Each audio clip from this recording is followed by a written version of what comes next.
नमस्कार, शुभप्रभात. बघू शकता मित्रांनो, आज सकाळी आमच्या घरी आईने 1-2 काकड्या भेटल्या होत्या शेतामध्ये. त्या काकड्या आणून त्याचं कीस तयार केलं आणि त्याचे धपाटे तयार केले. तर मी तुम्हाला आता सांगू शकतो धपाटे तयार करण्याचं प्रोसिजर काय काय असते ते.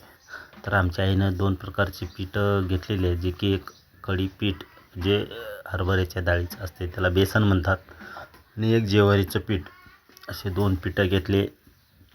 आणि त्या पिठामध्ये बारीक वाटलेले जिरे, लसूण, ओवा आणि मीठ, मिरची चवीनुसार, आणि 2 काकड्या होत्या. त्या काकड्या किसून त्याच्यात खीस मिक्स केलेला आहे. नंतर त्याचं अगदी व्यवस्थित मिक्स करून पिठाचा उंडा तयार केला आणि नंतर धपाटे करण्यास सुरुवात केली. तर बघू शकता घरगुती पद्धतीचे पौष्टिक आज आईने आमच्या तयार केलेले धपाटे किती छान आहेत. तर बघा तुम्ही आणि लाईक वगैरे करीत जा.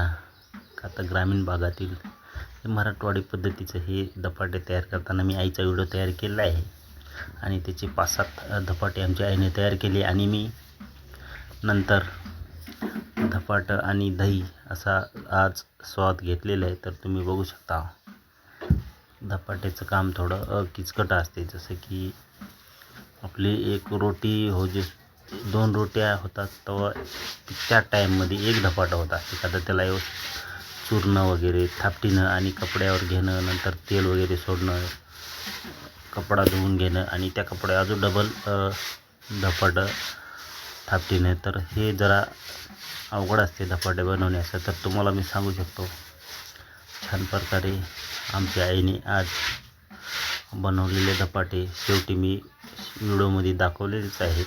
4-5 धपाटे आपली जी दुरडी म्हणतात, दुरडीत होते. तर मी मला अशा प्रकारे आज आमच्या घरी धपाटे बनवलेले आहेत ते दाखवलेलं आहे. तर असंच खाद्यपदार्थ मराठवाड्यातील मी तुम्हाला दाखवत जाईल.